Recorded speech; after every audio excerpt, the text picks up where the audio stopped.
de rétablir la connexion. Je crois qu'elle est à présent avec nous. Bonjour Caroline Yadan. Oui, bonjour Steve. Merci d'avoir accepté notre invitation cet après-midi dans le Grand Journal. Vous êtes député Ensemble pour la République de la 8e circonscription des Français établis hors de France. Et vous êtes, on le sait, notamment tout particulièrement à Radio J, très en pointe dans la lutte contre l'antisémitisme. Par ses déclarations hier sur Sud Radio, qualifiant l'action du Hamas de légitime, est-ce que l'eurodéputé Rima Hassan a franchi un nouveau cap ? Vous savez, malheureusement, elle n'en est pas à son coup d'essai. Si on reprend depuis qu'elle a apparu sur la scène politique, Rima Hassan, si on reprend ses différentes citations, c'est de toute façon toujours abject, ces déclarations. Je vous rappelle quand même que c'est pas la première fois, parce qu'après le 7 octobre, elle avait indiqué que le Hamas menait une action légitime. Elle avait également écrit que le Hamas avait traité les otages avec décence, qu'Israël n'avait pas le droit de se défendre. Elle avait appelé à la destruction d'Israël et dit clairement qu'il n'y aura pas de deux États. Elle avait dit peut-être faut-il que je l'écrive en arabe, en français, en anglais pour que ça rentre. En mai 2024, elle avait écrit qu'Israël était une monstruosité sans nom. Et en juillet 2024, je cite, « Pour le coloniser, la vie ne peut surgir que du cadavre en décomposition du côlon, que du cadavre en décomposition du côlon. » Et ça, sans parler du relais des thèses complotistes selon lesquelles les Israéliens voleraient les organes aux Palestiniens, qui est directement repris du protocole de Sage des Sions, du viol des Palestiniens par des chiens, le relais de la chaîne Hezbollah. Donc c'est une volonté de déshumanisation et de légitimation du génocide du 7 octobre contre les Juifs auquel elle s'astreint de manière très, très régulière, avec cette volonté toujours de faire le buzz. Donc c'est un épisode parmi d'autres. On a l'impression d'une espèce d'impunité et d'une fuite en avant qui est sans fin. Alors justement sur ce point, Caroline Yadan, puisque vous mettez bien en avant la question d'une forme de continuum finalement dans ces déclarations de Rima Hassan, depuis même peut-être avant le 7 octobre 2023. Finalement, la décision du ministre de l'Intérieur Bruno Retailleau de saisir la justice pour ses propos est salutaire, mais vient peut-être un peu trop tard. Non, alors vous savez que nous, on avait déjà, les députés de mon groupe, on avait déjà fait un signalement article 40 au procureur de la République au mois de août dernier, lorsqu'elle s'était rendue à la manifestation en hommage à Ismaël Haniyeh, auquel avaient été scandés des slogans comme « Allez le Hamas, vous êtes le canon, nous sommes les balles, et c'est pour le djihad que nous mourrons, vive la Palestine, etc. » Suite à ça, nous avions déjà fait un signalement au procureur de la République sur le fondement de l'article 40. Nous avons réitéré hier, nous avons été, la quasi-totalité de notre groupe avec Gabriel Attal, à co-signer un signalement de nouveau au procureur de la République. Donc aujourd'hui, c'est vraiment au parquet de Paris qu'il appartient de diligenter les poursuites en question. Je ne pense pas non seulement qu'il soit trop tard, mais je pense qu'il ne faut absolument pas lâcher, parce que qu'est-ce qu'elle dit ? En fait, Rima Hassan, lorsqu'elle dit le Hamas a une action légitime du point de vue du droit international, elle dit en filigrane, au nom du colonialisme, on peut se comporter comme des nazis. Au nom du colonialisme, on peut violer des femmes, leur tirer une balle dans la tête et continuer à les violer en leur fracturant leurs bassins devant leur famille. On peut kidnapper et étrangler à main nue des bébés pour ensuite mutiler leur corps. On peut brûler des familles entières. Et tout ça au nom du progressisme, au nom du décolonialisme qui légitime en fin de compte un sadisme absolu. C'est d'une non seulement indécence, mais c'est extrêmement dangereux parce que c'est la légitimation d'une violence, d'une violence que même un esprit humain a du mal à le concevoir. Et c'est en plus une phrase qui a été prononcée, son interview intervient à Sud Radio, au lendemain de l'enterrement de Kfir, d'Ariel et Chiri.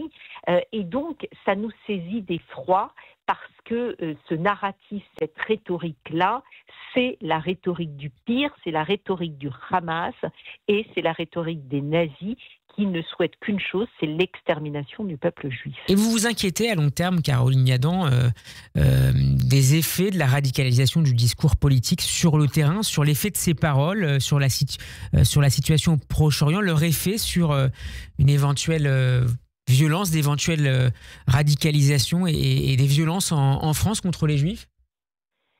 Écoutez, évidemment qu'on ne peut être qu'inquiet par rapport à l'explosion de l'antisémitisme depuis le 7 octobre. On ne peut être qu'inquiet, mais en même temps, je pense que cette radicalité se voit. Je pense que après la dissolution, mine de rien, LFI est quand même moins nombreux. Ils sont quand même moins nombreux, même si c'est d'un ou deux députés, qu'avant la dissolution à l'Assemblée nationale. Non, moi, ce qui m'inquiète, c'est la gauche. C'est que cette gauche-là, qui se dit républicaine, qui se dit laïque, qui se dit universaliste, puisse une nouvelle fois rester terriblement silencieuse. Et donc, moi, je pose la question, jusqu'à quand cette gauche-là, à part quelques personnalités dont on doit saluer le courage, comme Jérôme Guedj ou d'autres au PS qui se sont réellement détachés dans ce courant PS. Et qui sont très rares, malheureusement, pour l'instant. Plus jamais avec LFI. Alors, vous avez quand même un courant au sein du PS, mais comment, au sein de cette gauche-là, on peut continuer à envisager pour les prochaines élections de faire alliance? Où est le courage de rompre? Et c'est vraiment ça qu'il faut marteler, ce cordon sanitaire que tous les politiques, dans leur ensemble, tous les politiques. Il ne s'agit pas de contester un adversaire politique. Il s'agit aujourd'hui de dire que LFI est devenu le parti antisémite de France, le parti allié et complice des islamistes, des pires prédicateurs islamistes, et que leur porte-voix, Rima Hassan, est élue au Parlement européen, et qu'à cause de ça, plus aucune alliance est possible avec ce parti de la haine. C'est un parti qui devrait être interdit, puisque vous le présentez comme le parti de l'antisémitisme en France. Est-ce qu'à ce titre-là, il devrait être interdit ? Alors, vous savez, moi, il y a 2 ans et demi déjà, j'avais tweeté, mais c'était sur le ton de la plaisanterie. Je m'en souviens. Voilà, en disant, parce que il y avait Mélenchon qui avait retweeté un post de Darmanin sur la dissolution d'une association d'extrême droite.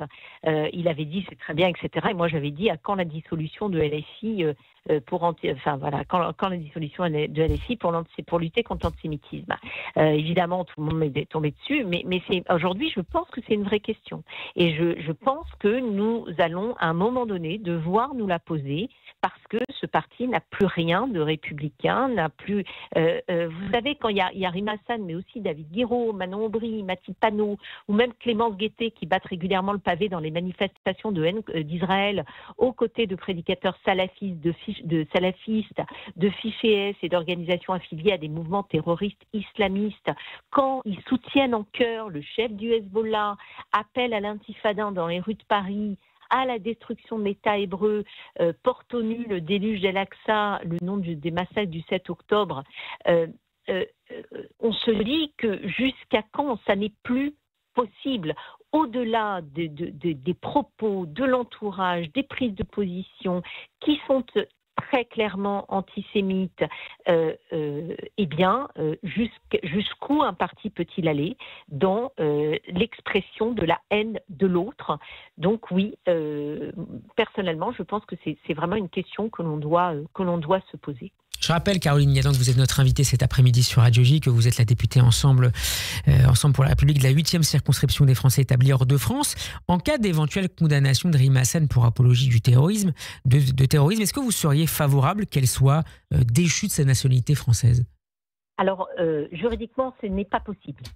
Elle n'a pas la double nationalité. Pour être déchue de la nationalité française, il faut, pour éviter d'être apatride, puisque la loi interdit que la déchéance emporte le fait de devenir apartheid. Donc en l'état, dans la mesure où Rima Hassan n'a pas d'autre nationalité, alors elle dit qu'elle a la nationalité palestinienne qui n'est pas reconnue par la France.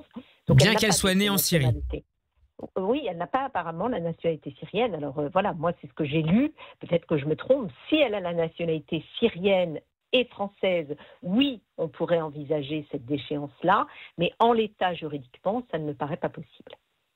En revanche, on a demandé la levée de l'immunité parlementaire auprès du Parlement européen, et ça on l'avait demandé déjà au mois d'août dernier. Encore faut-il que le parquet se saisisse pour envisager une condamnation contre ces propos qui relèvent à mon sens de manière certaine d'apologie du terrorisme. Caroline Yadan, vous vous rendez régulièrement dans votre circonscription, la 8e, qui compte notamment Israël, l'Italie et la Grèce. Quel est l'état d'esprit des franco-israéliens avec lesquels vous échangez de manière régulière sur la situation et aussi sur le rapport de la France, des autorités françaises à l'évolution du conflit, des conflits au Proche-Orient ces derniers mois? C'est beaucoup d'incompréhension, beaucoup de colère, voilà, beaucoup d'incompréhension. Et c'est vraiment, moi, le message que j'essaye de faire passer. Alors, évidemment, au-delà pour le coup, du travail entrepris sur les otages, les franco-israéliens sont d'abord, ils sont très attachés à la France. Ils restent très, très attachés à la France. Vous savez, moi, je fais des permanences le vendredi matin et je reçois des personnes en visio. Donc, très, très souvent, ils me disent l'attachement qu'ils conservent de la France, cet attachement viscéral et cet attachement aussi des valeurs que représente la France.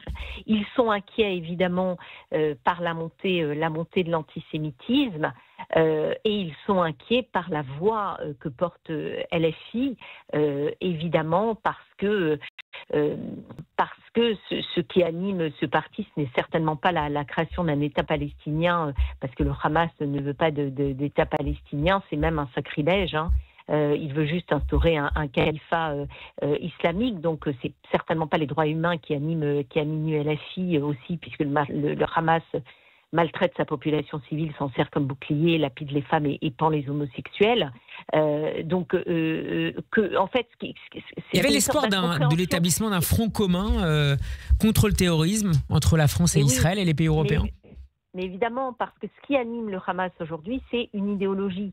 C'est l'idéologie du Daesh, c'est l'idéologie de Boko Haram et de toutes ces métastases des frères musulmans dont le Hamas est issu. Et c'est au final s'en prendre à l'Occident et déstabiliser l'Occident pour instaurer un califat islamique. Et pour revenir à Rima Hassan, moi j'ai l'impression quand je l'entends d'avoir face à moi une dieudonnée avec une jupe, quelques kilos en moins et des cheveux longs. Donc on a la porte-voix de la haine, mais de la haine portée par les islamistes. Que sont le Hamas. Donc c'est toute cette inquiétude-là qui anime évidemment au-delà des difficultés qu'on a depuis le 7 octobre et en Israël et aussi en diaspora face à l'antisémitisme. Donc c'est une sorte d'inquiétude globale qui l'emporte chez nos concitoyens qui habitent en Israël. Et voilà, et de l'inquiétude pour les Français qui sont comme vous et moi ici. Et vous êtes une sorte de pont entre ces deux pays, entre ces deux sociétés, entre ces deux États. Caroline Yadan, en tant que députée de la République de cette 8e circonscription, vous avez demandé cette semaine à la présidente de l'Assemblée nationale, Yael Braun-Pivet, d'honorer la mémoire de Chéric Fir et Ariel Bibas, tués à Gaza et enterrés avant-hier mercredi, demande qui a été acceptée par Yael Braun-Pivet avec cet éclairage de la façade de l'Assemblée en orange. Qu'est-ce qu'exprimait cette décision et quel message politique était envoyé par la France à la fois à Israël comme État mais aussi à la société israélienne?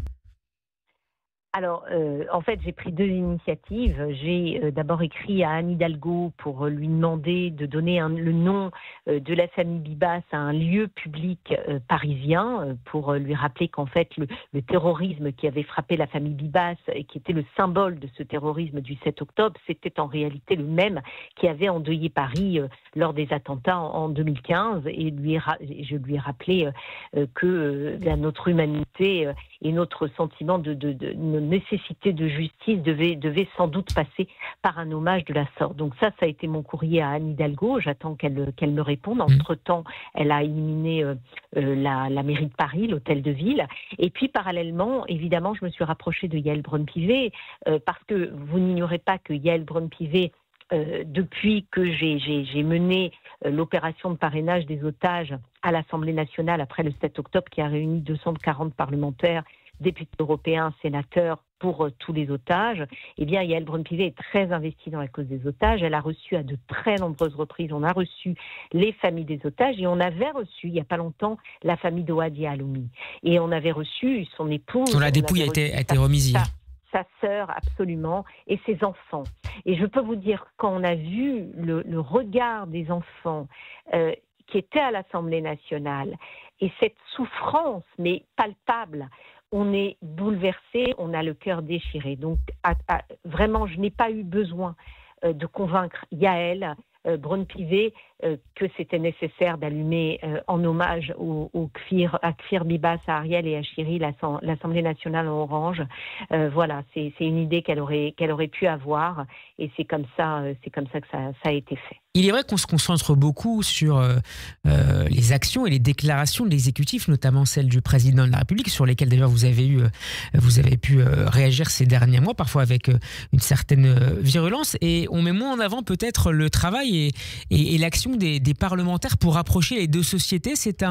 Il y a beaucoup de choses en fait qui nous échappent et qui devraient aussi permettre de réviser peut-être la manière dont les institutions françaises et ses représentants, à travers les députés et les sénateurs, tentent de développer cette relation bilatérale. Oui, c'est très important, effectivement, votre question, parce que c'est ce que je m'efforce de faire, justement, en allant dans tous les pays de ma circonscription et n'étant pas uniquement la députée des Français qui habitent en Israël. Je m'attache vraiment à aller partout. Et comme je vais partout, on connaît partout mon discours. Et j'ai très souvent dans les autres pays, de la part de Français, des personnes qui viennent me voir en disant « Merci Madame la députée d'abord de venir nous voir parce qu'on a l'impression d'exister, mais au-delà de ça, on vous comprend et on vous soutient dans votre soutien à l'État d'Israël. » Et vous voyez, j'étais en Grèce il n'y a pas longtemps, j'étais à Thessalonique et au cours d'une réunion publique, j'ai rappelé le sort des Juifs de Thessalonique et j'ai rappelé à l'Assemblée qu'ils n'étaient pas juifs du tout. Je ne sais même pas s'il y avait un seul juif dans l'Assemblée qui comptait au moins 60-70 personnes. Je leur ai dit qu'ils avaient une grande responsabilité aujourd'hui et que c'était le silence et c'était l'indifférence qui avait fait que 90%, 97% des Juifs de Thessalonique avaient été massacrés hier et que donc il leur appartenait aujourd'hui d'agir face à cet antisémitisme virulent qui prenait la forme de la haine d'Israël. Donc c'est ma manière aussi de faire passer les messages et au-delà de ça, je vais par exemple organiser un colloque à la rentrée, si tout va bien, sur l'eau, en faisant participer beaucoup d'entreprises de tous les pays de la circonscription, justement, pour créer des ponts. Je vais organiser également, j'ai pour projet un concours photo pour créer, pareil, des liens des Français qui habitent la circonscription sur, par exemple, le thème de ma Méditerranée. Voilà, plus on arrivera à dialoguer, plus on arrivera à se comprendre et plus, évidemment, tout ça sera constructif au-delà des conflits et au-delà de la guerre dont nous espérons tous la fin. Merci beaucoup, Caroline Yalan, d'avoir été avec nous cet après-midi dans le Grand Journal. Je rappelle que vous êtes la députée Ensemble pour la République de la 8e circonscription des Français établis hors de France. On peut retrouver cet entretien notamment en podcast sur radioj.fr. Bon après-midi et à très bientôt.